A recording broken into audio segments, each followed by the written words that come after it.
I have watched the world change from the shade of these woods, nestled on the edge of what is now called Runcorn. For centuries I have been there, woven into the roots, the soil, the breath of the wind through the leaves. I am the quiet witness to all that passed, an ancient whisper among the ferns and moss that cling to the damp earth. I have no name, though once, in times long gone, people called me by many. To them, I was the spirit of the land, a presence they respected as they worked in tandem with the earth and skies. Once, there was a harmony. The fields thrived, the rivers flowed clean, and the people lived close to the pulse of the earth. They understood their place. When once their howls echoed in the twilight, a reminder of the wild balance that governed the lands, there's now mostly silence. The last of the wolves walked these woods long ago, its shadow now a ghost of memory. When its paws ceased to tread the forest floor, something shifted. And it was not the first, nor was it the last reminder that man had changed. The first great ships docked at the ports, bringing with them yet more great change. The skies darkened, slowly at first, the clouds tinged with the grey of industry. Smog began to coil above, choking out the light that once bathed these hills and valleys. Man was overstepping its place. They dug deeper into the earth, tore at its skin, took what they wanted without pause or reverence.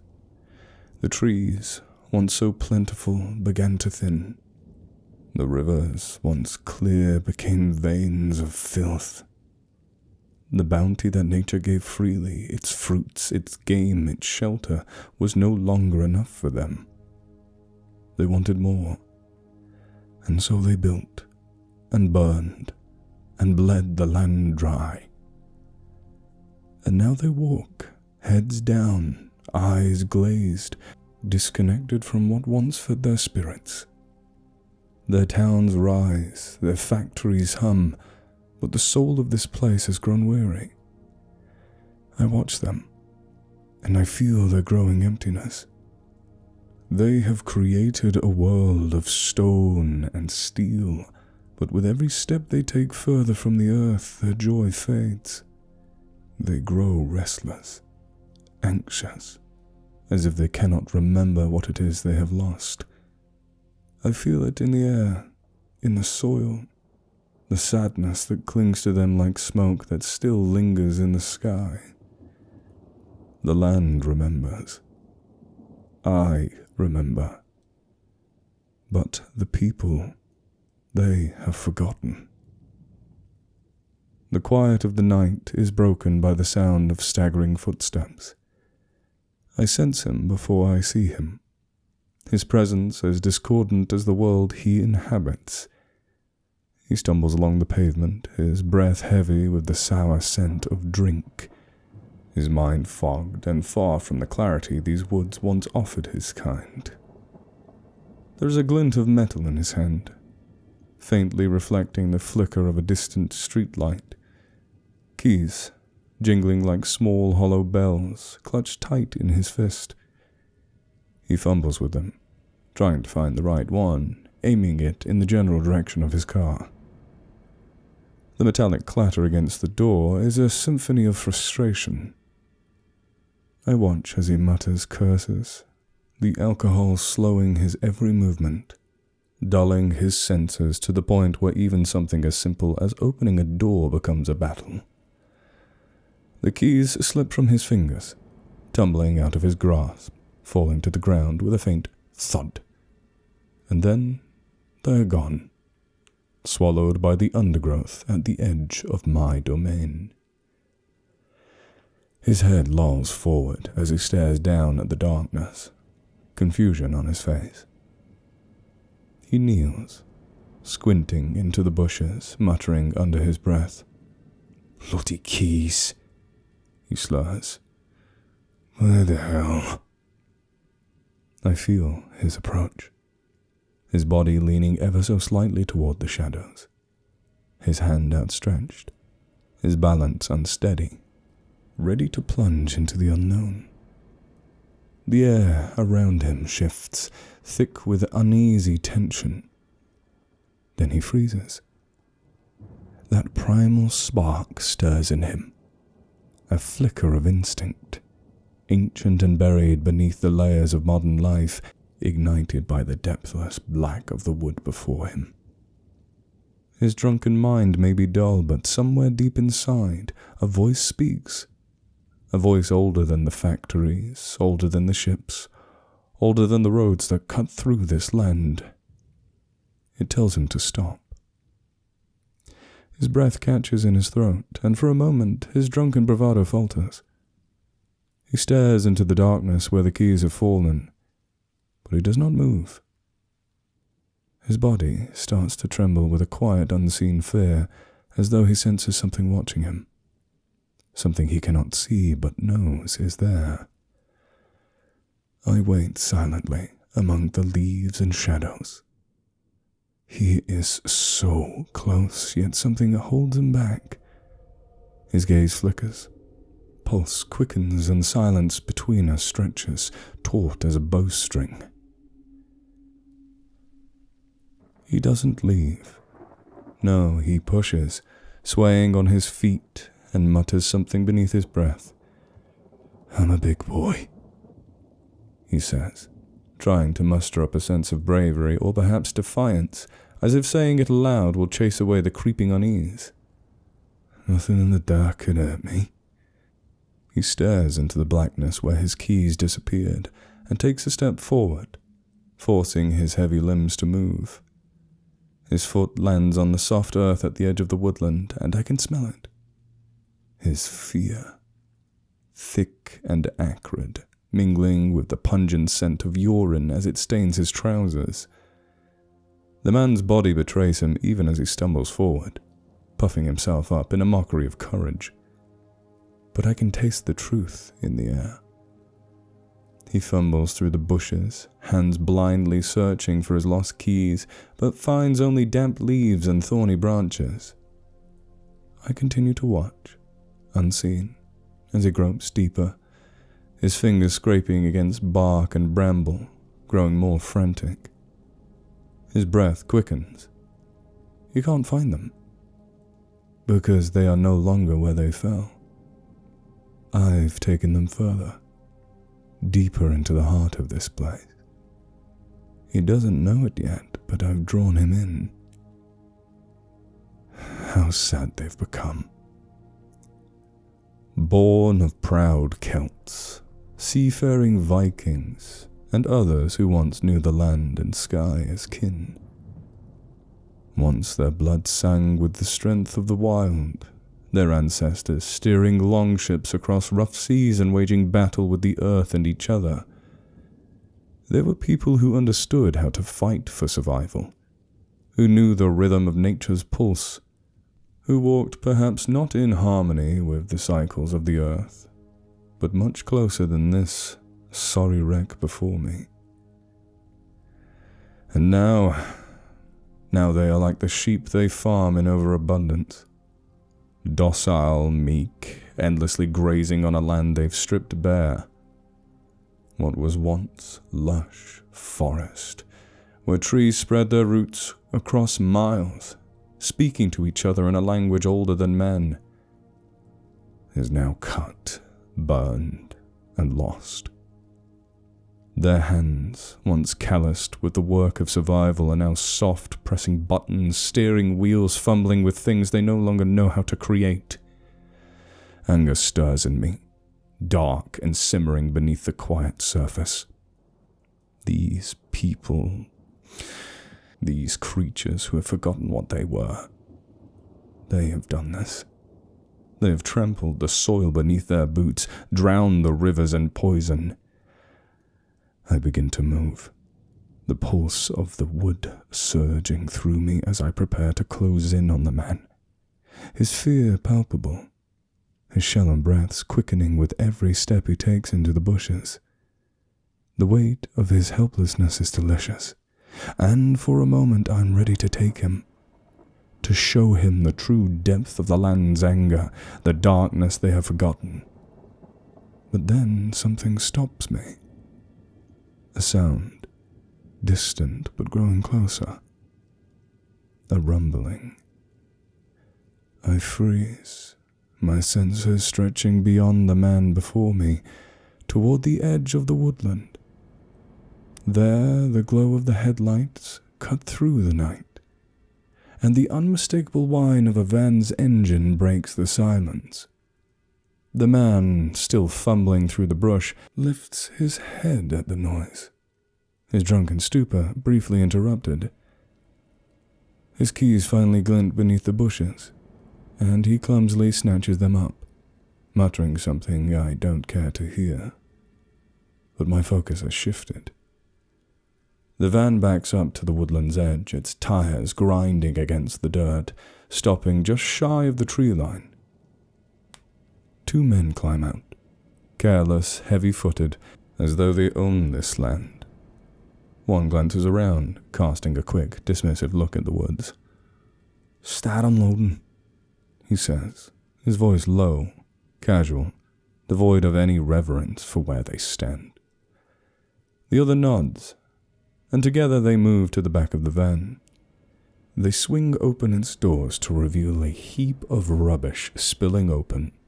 Old furniture stacked haphazardly, broken and discarded glass and plastic. Without hesitation, they begin to toss it out. One item after another, their hands working with the efficiency of men who've done this before. The bags split open as they hit the earth, spilling filth and waste across my forest floor. I cannot believe what I'm seeing. These men, these creatures who claim dominion over all they see, have come to defile what remains of this land. My land! The rage that was simmering now ignites into a white-hot fury, burning through me like a wildfire. I can feel the roots beneath me trembling, the trees groaning in the darkness as I absorb the full weight of their insult.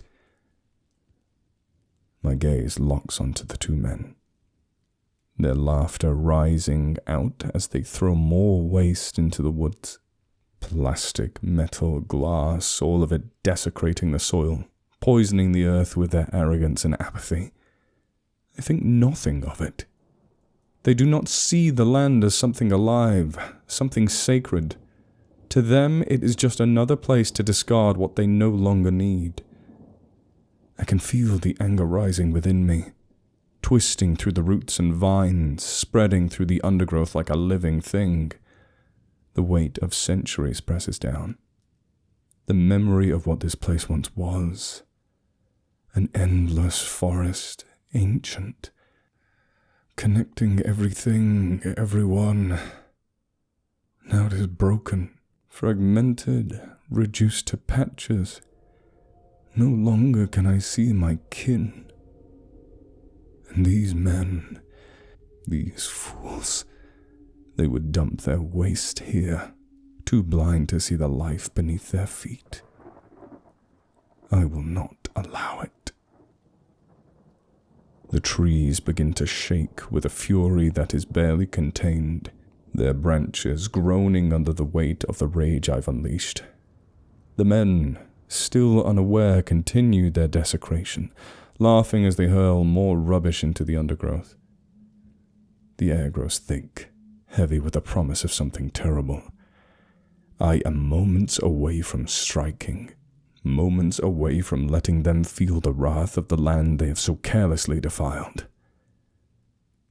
But then, a voice cuts through the tension, slurred yet defiant.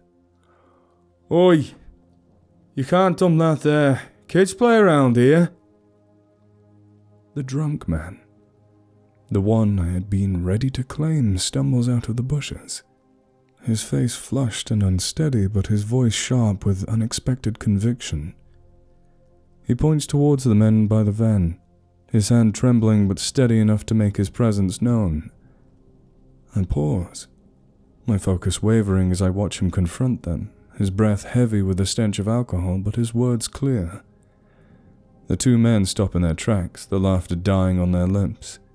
They turn to him, eyes narrowing with irritation. One of the men, taller and broader, takes a step forward, his voice dripping with malice. Mind your own business unless you fancy getting knocked out. The drunk man wobbles on his feet, swaying under the threat, but he doesn't back down. His bloodshot eyes fix on them, and for a moment there is something in his gaze, something that surprises me. It's not the fear or indifference I've come to expect from their kind. It's something else. He points toward an old can, half crusted and rusted, lying amongst the rubbish they've tossed. Hedgehog could get stuck in that, you twat, he says, his words thick but steady. Pick it up now.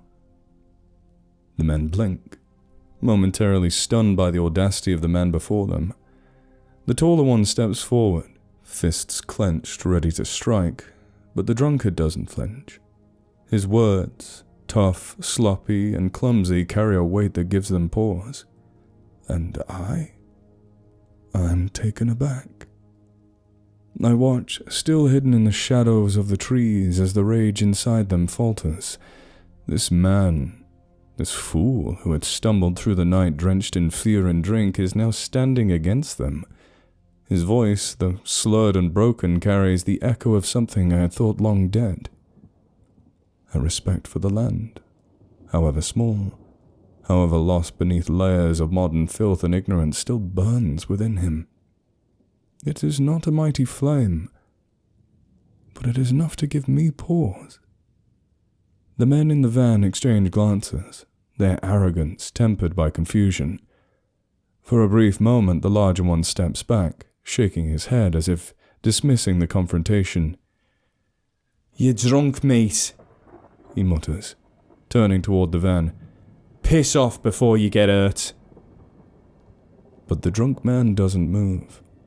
His gaze hardens, and though his body sways, his words strike with surprising clarity.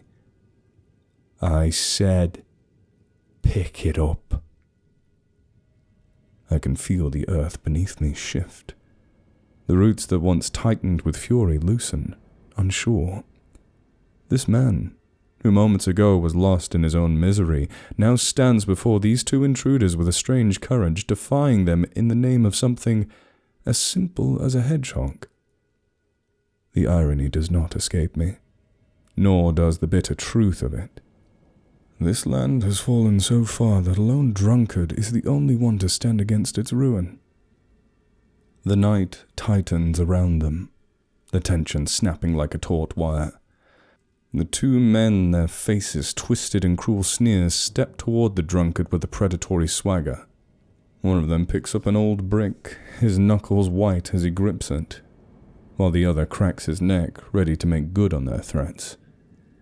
You can barely stand, lad? The man with the brick jeers, his voice low and menacing. Fuck off, you daft cunt. The air seems to hold its breath as the first man moves in, his footsteps deliberate, full of the confidence of someone who's used to having power over others. He closes in, ready to put the drunkard down, but what happens next surprises even me. In one swift, brutal motion, the drunk swings, his fist cutting through the night air with a force I hadn't expected. His knuckles connect squarely with the man's jaw, the crack of bone reverberating throughout the night. The man doesn't even have time to register the blow before he crumples to the ground, out cold, his body collapsing like a sack of stones. For a brief moment there is silence. The drunk stands over him, breathing heavily, his eyes wild, and for the first time the other man hesitates. But only for a second. With a snarl, the remaining man hurls the brick with all his strength. It sails through the air and slams into the drunkard's ribs with a sickening thud. The impact sends him stumbling backwards, gasping in pain, clutching at his side as he struggles to stay on his feet. But there's no time to recover. The second man is on him in an instant, his boot swinging up and catching the drunkard in the leg, sending him sprawling to the ground. They hit the dirt and a tangle of limbs, the fight descending into a savage, desperate grapple. The larger man lands a few blows, grunting with the effort as he tries to pin the drunk beneath him. But the drunkard, wounded and breathless, fights with a fury I hadn't anticipated. He writhes beneath the weight of his opponent, his hands scrambling at the man's shirt, his face twisted in pain and determination. I watch in silence. The shadows of the trees still cling to me as their struggle plays out before my eyes. There's something almost primal about it. Raw, ugly, violent. For all their modern lives and petty power, they are reduced to this. Two men grappling in the dirt, no better than beasts. And then, with a guttural roar, the drunkard manages to free one arm. His fist, bloody and shaking, swings upward with all the strength he has left. The blow lands with a sickening force, catching the other man just above the temple. His eyes go wide with shock before rolling back, his body going limp as he slumps over, collapsing next to his unconscious companion. The fight is over. The forest is silence once more. I stare at the drunkard, now panting on the ground, clutching his side in agony but victorious. His face is pale, streaked with dirt and blood, and yet, for all the pain he must feel, there's a strange calm in his eyes. He looks down at the two men he's felled, his expression unreadable. In that moment, I realize something unsettling. This man, for all his weakness and folly, for all the stench of drink that clings to him, is not so far gone as the rest. There is still something in him that remembers. A sliver of the fire that once burned in his ancestors. The spark of defiance that refuses to bow, even in the face of ruin. He has fought for the land, even if he does not know it. I stay hidden in the darkness, my anger tempered, though still simmering. The men on the ground are motionless, their cruelty silenced, at least for now. The drunkard rises slowly, wincing in pain but standing tall, as if the weight of what just happened hasn't fully settled on his shoulders. He takes a shaky breath, glancing at the mess around him. He's panting, rubbing the sore spots on his ribs where the brick had struck, and wincing at the bruises already forming. He leans against a nearby tree, trying to catch his breath, sweat and dirt clinging to his face. The fight has taken its toll on him, and for a moment he's still lost in the ache of his own body. But as he lingers, I move. Silently, like the rustle of leaves in the wind, I reach out from the darkness of the trees, my presence unseen, unnoticed. The two unconscious men are dead weight, but they are nothing to me. I drag them effortlessly into the shadows, deep into the woods where their filth will no longer stain this place, leaving the clearing as empty as it was before they arrived. Their bodies disappear into the undergrowth, swallowed by the land that they had so carelessly abused. Now they'll feed its roots. In their place I have left something else, a token, a trinket, something old, something that belonged to a time when this land was still revered, a small thank you. But not for the man's drunken bravery, but for that flicker of spirit I had not expected to see. When the drunkard finally turns around, expecting to see the men sprawled in the dirt where they had fallen, he freezes, his bloodshot eyes narrowing in confusion. The two men are gone, vanished. His gaze darts around the clearing as if trying to piece together what had just happened, but nothing makes sense to him. And then his eyes fall on the ground where the fight had taken place. There, glinting in the pale moonlight, a diamond ring and necklace lay in the dirt. Simple, elegant, their craftsmanship delicate yet unmistakable. They catch his eye, and for a moment he hesitates, his breath hitching in his throat. He staggers forward, bending down to pick up the ring first, then the necklace, turning them over in his rough hands, frowning at the unexpected find. He glances toward the trees, a strange look crossing his face. Suspicion? Wonder? Perhaps even fear, though he quickly shakes it off. The woods, dark and silent, hold no answers for him, only shadows and the whisper of the wind. He looks back at the trinkets in his hands, then down at the spot where the men had been, frowning as though trying to make sense of a puzzle that refuses to fit together. But in the end he shrugs, muttering something under his breath, and stuffs the ring and necklace into his pocket. Whatever this is, he's not interested in sticking around to find out. He stumbles back toward his car, a little more soundly now, his steps slow and heavy. But as he reaches the door handle, he pauses. His hand hovers there for a moment, the weight of the night suddenly pressing down on him. Then, with a shake of his head, he steps back, turning away from the vehicle, his body still swaying but moving with purpose now. The drunkard staggers off into the night, leaving the woods behind, the trinkets jingling softly in his pocket with every uneven step. He doesn't look back again, though something in his stride tells me that the weight of this night will stay with him a little longer than he expects. And as the trees settle, as the night returns to its quiet, I remain in the shadows, watching. This man, this flawed, broken man, has earned my respect tonight. But the rage that still shimmers within me does not fade. Not yet. There are others who will come. Others who will defile this tiny patch of heaven, who will disregard the land, just as these men had attempted to do. The next time, perhaps, there will be no one to intervene.